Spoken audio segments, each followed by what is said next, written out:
Welcome everyone to our final webinar of the year. And thanks to everyone who's joined us today. We're really excited to bring you some insights from leading experts diving into kind of the key trends shaping talent acquisition as we move into 2025. So just before we begin, let me give you a quick introduction to Rent a Recruiter for those joining us for the first time, because I see we've got quite a few new registrations for this particular webinar. So at Rent a Recruiter, we take a fresh, innovative approach to recruitment by embedding one of our recruiters directly into your organization. This means you have a dedicated talent partner focusing solely on your hiring needs to help you drive down your cost and time per hire and free up internal resources. So we have an exceptional panel with us today, and I'd like to welcome, first of all, Aisling Soden. Aisling is joining us from the IDA. She's the manager of the Talent Development and Digitalization Department at IDA Ireland, where she leads initiatives to help clients develop digital and talent strategies that drive business transformation. Aisling holds a PhD in Earth Science from the University of Glasgow. We also have Andrew Connolly on the panel today. Andrew is the co-founder and CEO of WorkSense, an AI-powered platform revolutionizing recruitment through intelligent automation. Andrew has over 12 years of experience, including stints as the MD for Morgan McKinley in Canada. So brings a wealth of insights, both from a technology and the recruitment side. And finally, Kieran Gilmurray is joining us all the way from sunny Saudi Arabia. So welcome, Kieran. Kieran is the CEO of his own business and is a global authority on AI, automation, and digital transformation.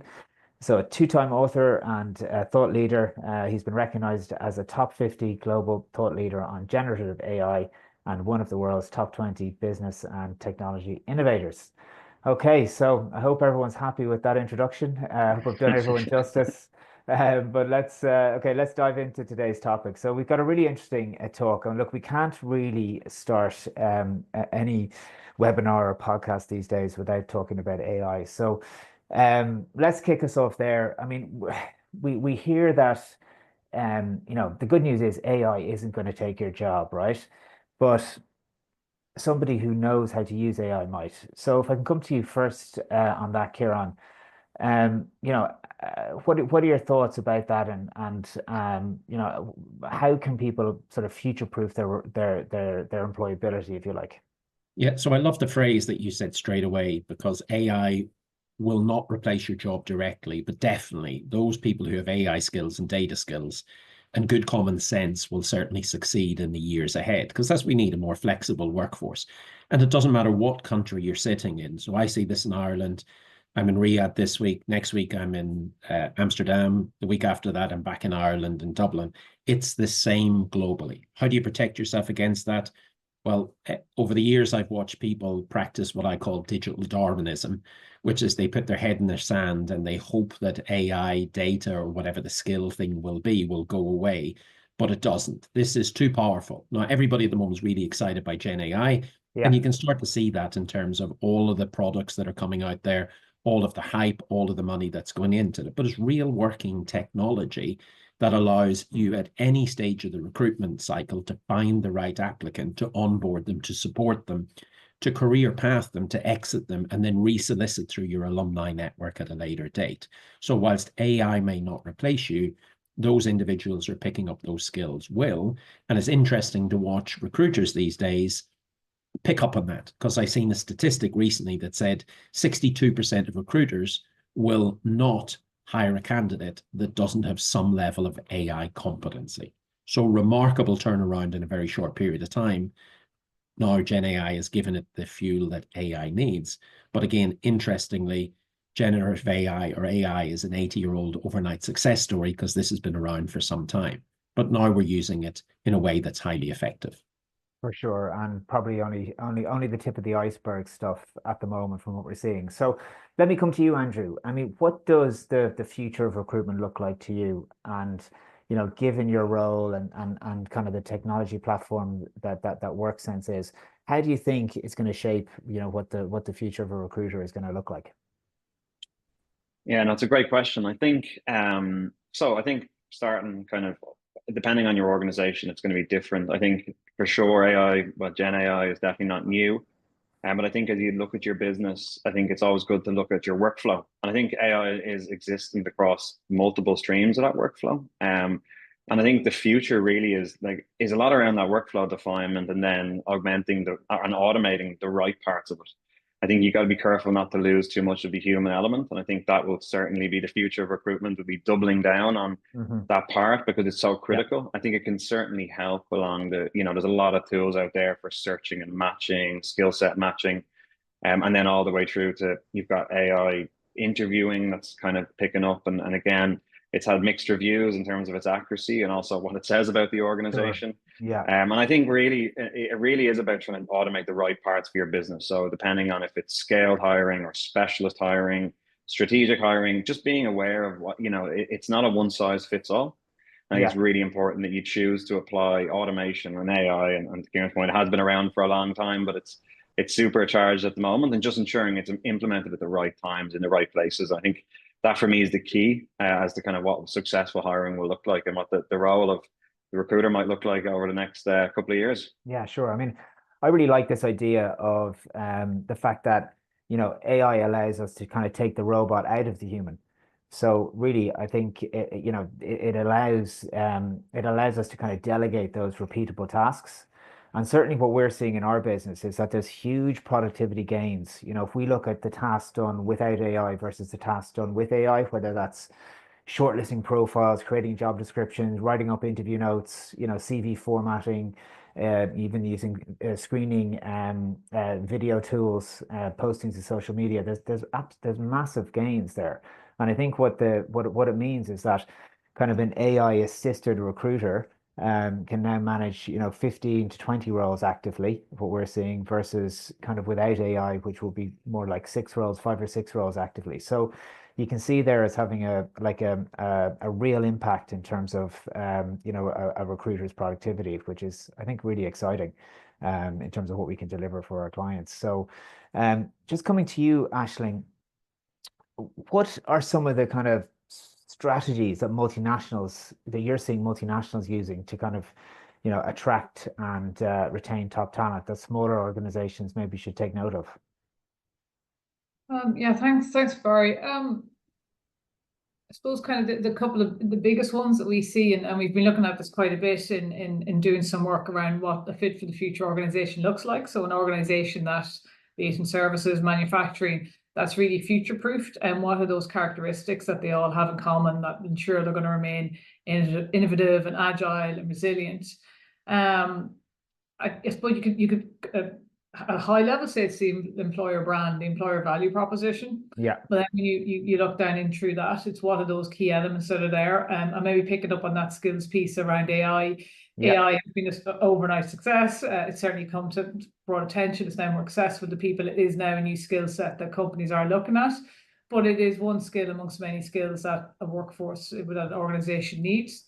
And one of a really critical characteristic of companies in terms of attracting skills is to be really strategic around their talent development planning.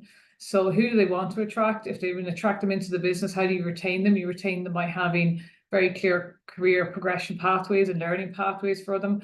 Their skills are very much aligned to what the business needs in terms of delivering on its strategic priorities. Because those skills are alignment across the business, then that gives individual opportunities again to enhance their career, learn, develop, and move forward in their career. So that's those strategic talent development plans in organizations and our client companies, they're really critical in attracting talent and retaining it, because the person looks at the company and thinks, this is an opportunity for me to grow in this business. I can see pathways forward in my career. Other elements of that are then leadership is key. It's huge. It's one of the biggest factors of retaining people. And there was a statistic I saw, I think it was, I can't remember actually what the source was, something like disengaged employees, 70% of the reason for disengagement was bad managers, bad leadership. So it's not just the senior leadership; it's all people managers. You have to have people there who are going to be encourage people to motivate them, develop their full potential, and place employee well-being at the center. So that's part of it. I think as well, there's that culture of continuous learning, upskilling, and innovation. Then these all roll into how you use tools like AI to do your job better, to improve in your role, to add value to the business. Again, that gives you a sense of purpose and meaning that you've contributed. So it's a kind of broad answer, but I think it's because it's a broad question. It's a whole mindset and culture of how you bring your people in, encourage them, develop them, allow them to learn, give them space to innovate, and allow them to, in a way, take control of their career and drive it in the direction they want to. Yeah, brilliant. Okay, well, sorry, Aisling, yeah, you've brought up skills there, which I think is really interesting because I mean, broadly speaking, you know, as you know, I'm involved with the Dublin Regional Skills Forum, and we heard there recently that you know, 500,000 people in Ireland need to be upskilled by 2030. So there's broadly speaking a huge upskilling piece, and I think AI and digitalization is going to be driving a lot of that. But if I can come to you, Kieran, on that, I mean, what are your thoughts around, you know, kind of the skill sets that HR and talent people need in order to, you know, kind of successfully implement and adapt to AI in the future? Play on top of what Aisling said a moment ago, which is it's not just technical skills, it's all those human skills that we require, us as individuals, and management and leadership, you know, human empathy, the ability to manage really well. And we don't spend enough time and money, I think, investing in our people. And I use this phrase very often, Barry. Imagine if we put as much money and attention into people as we did or do when it comes to technology or Gen AI or whatever the latest tech is. So those are absolutely key. From a technical point of view, we need AI, we need data skills, we need all the things that really drive productivity today, tomorrow, and what we can see in the future. And your comment around, like, by 2030, 500,000 people won't have the skills they need. Well, that's so true, but that's always been true because the demands of society change, and therefore the skills that we need to adopt, those should be reinvented and invented, you know, every so many years. I know personally, whatever I know now is probably not going to be worth much in 3 or 5 years' time. So therefore, I've got a responsibility to learn AI, to learn data, to learn to work across, you know, distance. So you couldn't have imagined pre-COVID, you and I doing this, for example, we would have ended up in a production studio.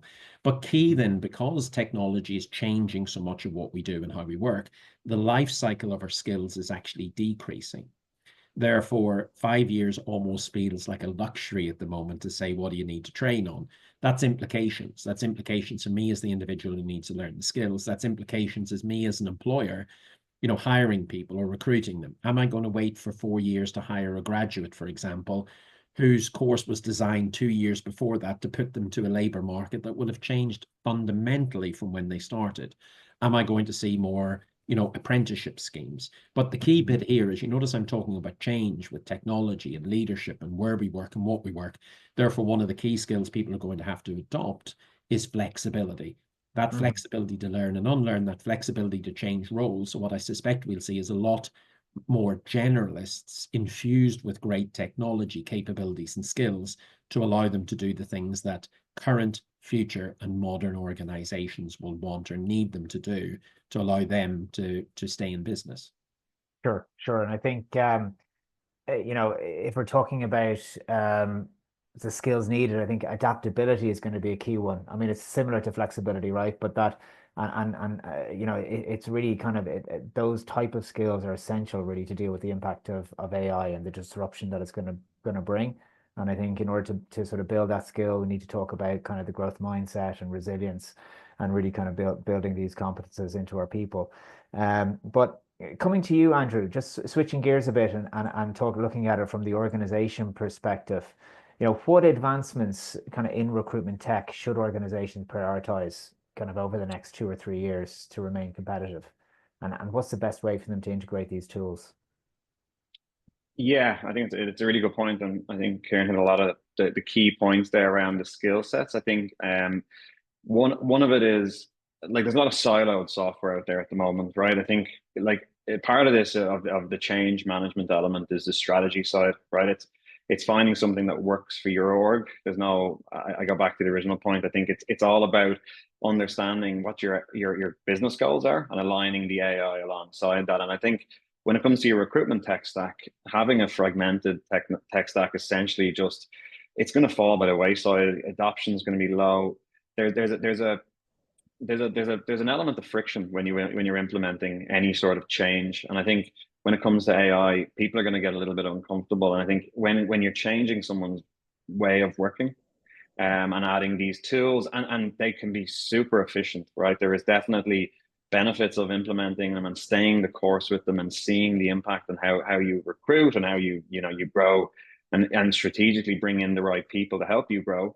I think it's you're going to see a lot of consolidation. I think you're going to see that the winners in this space will be the ones that can communicate with others as well, or other system of records and different systems that are typically within the organization already. So I do think the tools that are out there are incredibly exciting. I think the strategic part is blocking out some of that noise and really taking a look at what's fit for your org, and really then, as I say, staying the course with a strategy versus, there's a lot of shiny objects out there that can run towards this and that. And I think that just doesn't work. And then eventually people become disillusioned with the actual benefits of what AI can do. And that's back to the soft skills the guys talked about earlier on, is they're going to be very important. Absolutely, yeah. And I think I mean, it's even 85% of job success depends on soft or transversal skills. So I mean, they're not going away, or they're not becoming irrelevant. They're becoming potentially even more relevant in the workforce of tomorrow.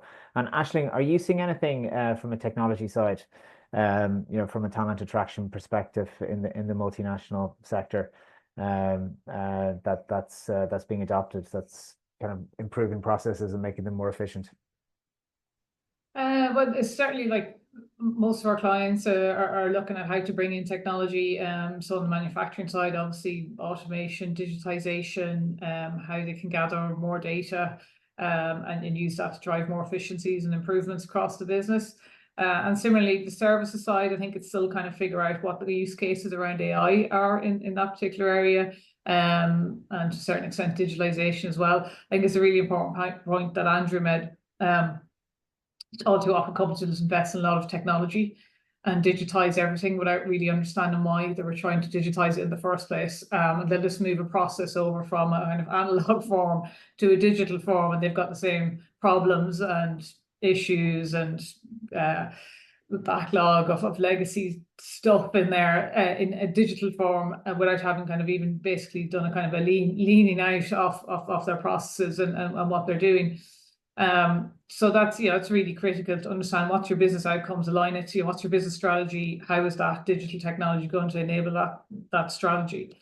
I suppose on the HR side, we see more companies now looking at learning management systems to try and address some of those issues around that. How do you upskill people in the floor, and how do you give them that short bite-sized learning? As Kieran said, you haven't got like a year, you haven't even got 6 months, you're doing something now and you want to kind of understand how you're meant to do it, how to use a piece of technology or figure out a process or service that you're trying to deliver.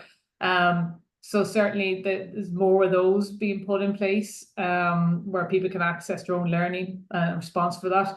And interestingly, I think some of the kind of more innovative companies, what they're doing now is bringing in this idea of through those platforms, you have opportunities to collaborate with people, peer-to-peer learning, addressing that kind of sharing of tacit knowledge issue that I think COVID maybe highlighted when we kind of began to work in a more flexible manner. And others are bringing this idea, which I really like, of gig working. So gig projects internally that you can join different projects and different functions of the business, and you get an opportunity over a number of months to develop new skills. And it's not just the technical skills, going back to that soft skills, but that collaboration, communication, critical thinking, applying your knowledge to a different area of the business. So there's a blend of technology, and technology is a tool to enable access to courses, to upskilling programs, but also to opportunities across the business and give broader visibility to those. Yeah, no, brilliant. And I like the business case idea that when it comes to AI, I mean, certainly when we're looking at it and technology, it has to impact kind of the core KPIs. So from a recruitment perspective, you're talking cost per hire, speed per hire, quality per hire. And if it's not kind of impacting any of those three, sort of three indicators, then it's really not worth doing. Just to jump in there, Barry, Kieran. sorry, Yeah, just on, please. on Ashling's point there, I think the rise of that gig approach to the workforce, I think it's gonna, like, that plays into the overall scheme of, there's gonna be a big rise of the types of work that's on offer. I think that's definitely gonna change with AI, because if you're automating a percentage of someone's job, Kieran mentioned 30% earlier, that means that, you know, it's all well and good freeing someone's time up. It's how they deploy that time, what else they can do. I think you look at the changing face of whether it's fractional hiring or, you know, consultant hiring, or even that gig approach. I think it's a really good call out, because I think organizations, efficiency is one thing, and then it's just what you actually do with that efficiency is the other. And I think that's a really important point for people, you know, probably for this audience as well. But it's just how you utilize that within your organization and how you take advantage of that, because you know, it's not just about, and a lot of business owners and leaders that I would speak to would be not about, it's not as much about reduction in headcount, it's just getting the upside of that efficiency. And to kind of just build on that, Andrew, maybe just then that drives your organizational design as well. So if people have always worked in a kind of siloed, functional based manner, but now you're freeing up some of their time, well, you want them to start working across the business and kind of more collaborative teams, and, you know, self-forming, self-directed teams. So how do you even structure your organization then to innovate? That's a big discussion we have with our clients as well. How do you drive that innovation mindset then across the business? So you're bringing in new technology, but you're having to change a whole approach of people in their role and how they've always worked. Sure, yeah. Yeah, no, they're great points.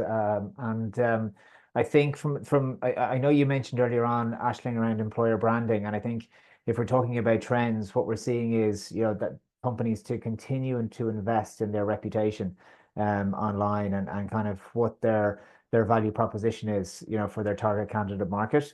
So if we could talk about, you know, if we could just talk about that point from the perspective potentially of Gen Z workers, and, you know, the new generation coming through who are shaping the workplace of tomorrow, and what, you know, should organizations keep in mind in order to attract and retain this generation. Aisling, I'll come to you on that one. Yeah, well, I think so first off, obviously, the compensation piece is still critical, and benefits package, but if all being equal across that is taken as that, then, you know, Gen Z, I think it's probably said so many times before, it's looking at an organization that aligns with their values, that they actually have some meaning in their work. You know, what they're going to do is going to have a bigger purpose, a larger contribution to society, and articulating that. I think amongst our clients, especially those in the life science sector, that's quite easy for them to articulate. You know, you're making stents, or you're making drug therapies of various varieties that really have a direct impact on people's lives. So it's being able to articulate what you do as a business and how it brings benefit and value to society, and also that it doesn't do any harm as well. So I think those sustainability credentials and true sustainability credentials of a business are really critical.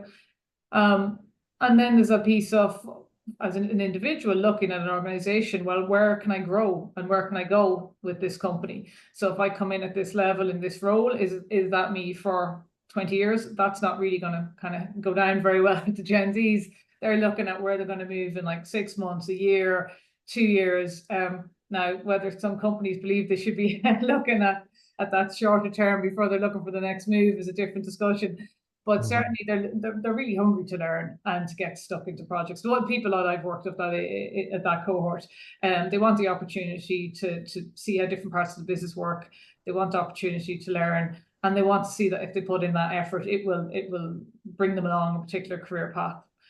So I think that's, again, it's kind of going back to my first point on the strategic talent development planning. You know, having that career path clearly defined, and that these and linked then to the learning opportunities available in the business. So if a person does put in the effort, they can progress in their career. I think that's hugely important.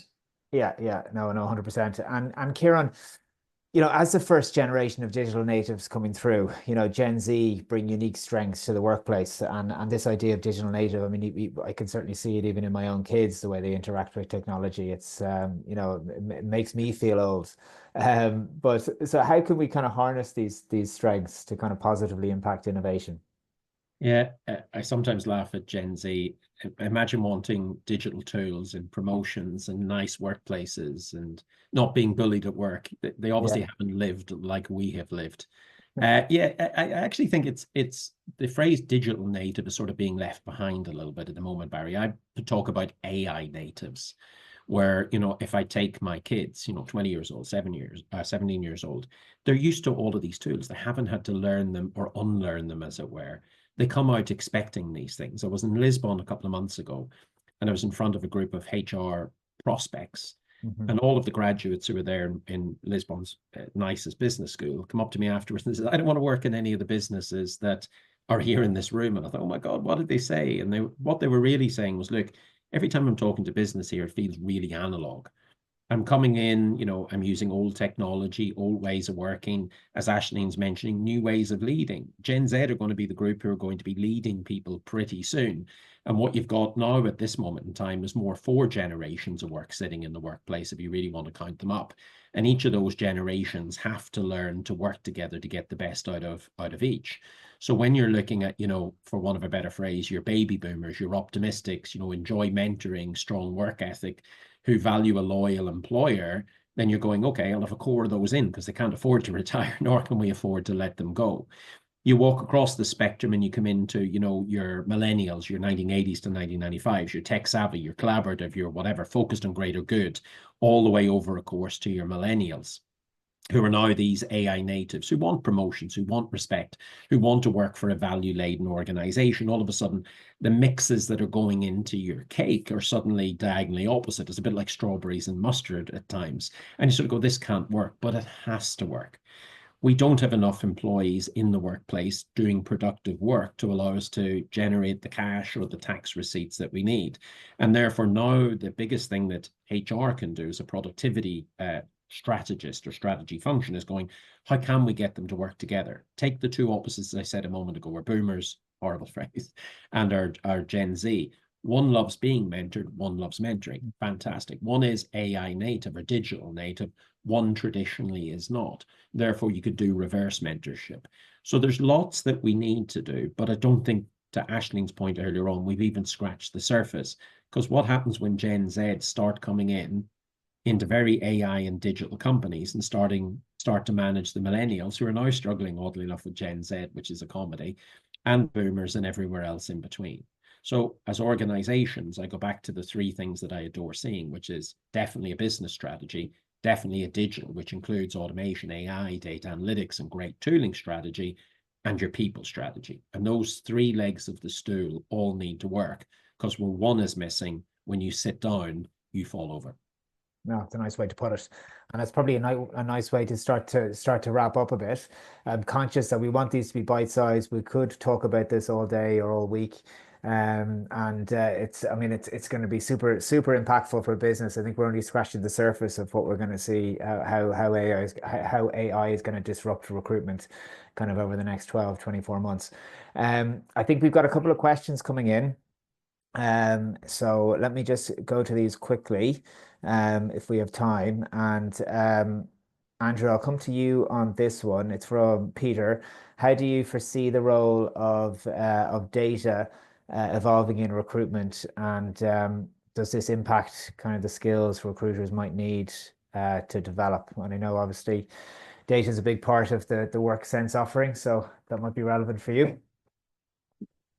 Yeah, I know, I appreciate it, Barry. It's a good question as well. I think Kieran touched on it a small bit earlier on about the technology being around for this length of time, and I don't think there's ever been a more clear and obvious point that the value of the data that you collect, and then because you can't really do much without it. And I think there's some organizations who are very behind here, and I think others are trying to catch up. And then the types of data, like in this agentic workplace or workforce, it's like you're becoming less of a general LLM, not to get too, but less of a general and more intelligent, right? More inch wide, mile deep, specific to the type of a role. And if we look at that from the recruitment perspective, it is a little bit about like that changing part of that data that goes into evolving that role is going to be critical, because it's important in the decision making. It's important in any automation. It's important in the effectiveness of the AI and what you end up doing with it.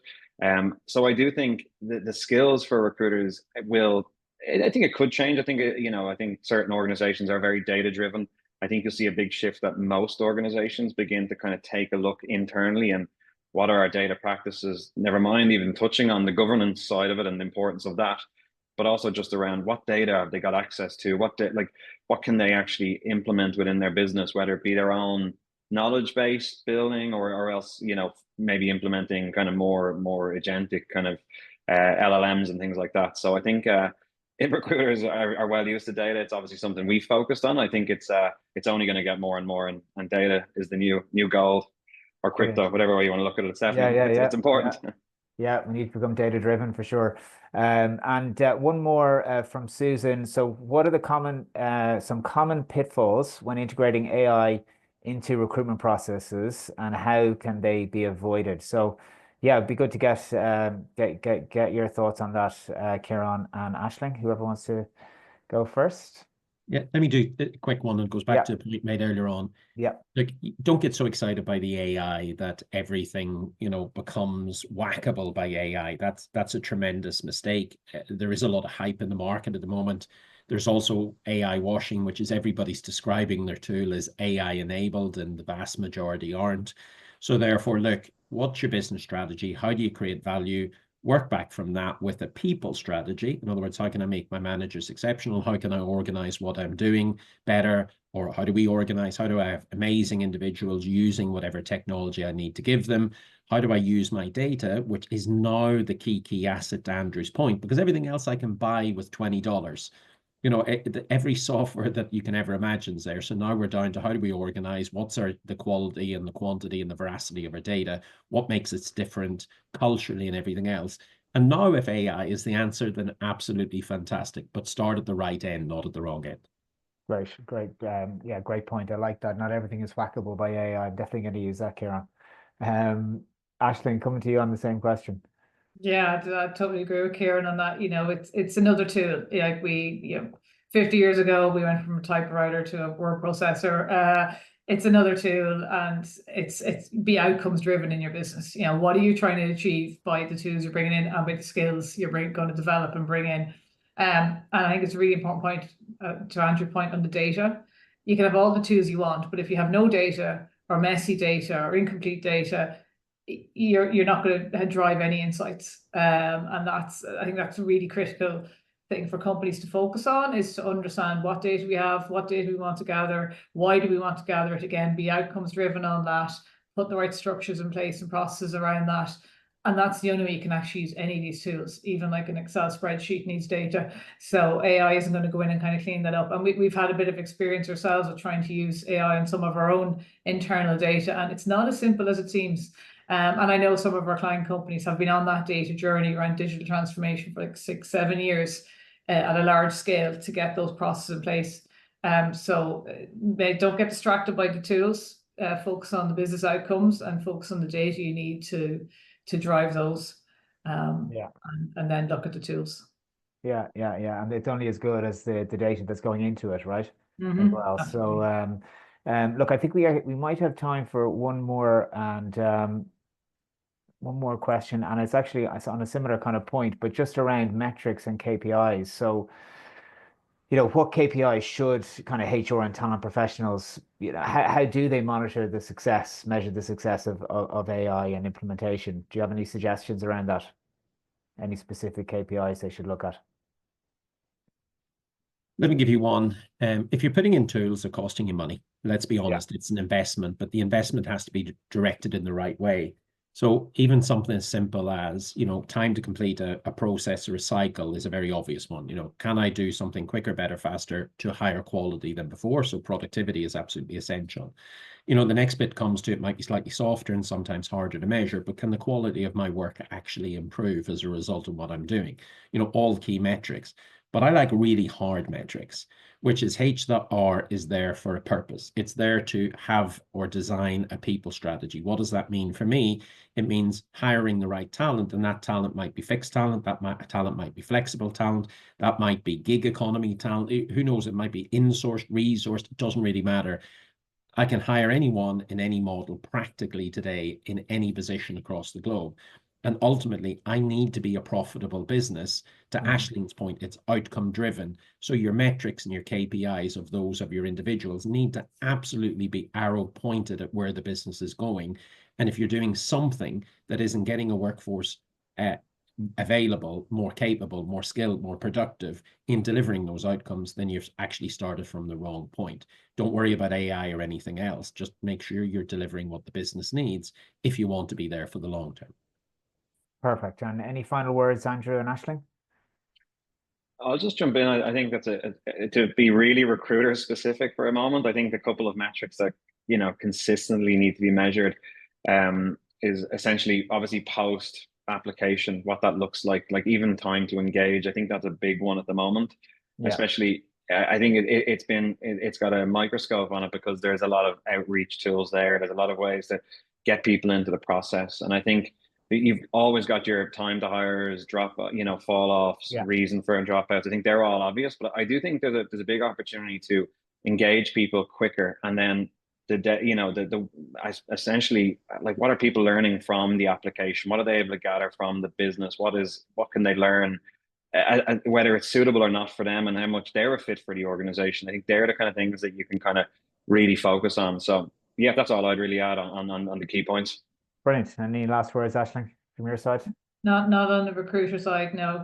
But I suppose for any of our clients, as a kind of a bit of a plug to any of our clients, in terms of kind of understanding what's happening in other peer companies, like engage with us, engage in any of the forums that we run around talent. We try to develop a community of practice for HR professionals and L&D professionals within our client companies.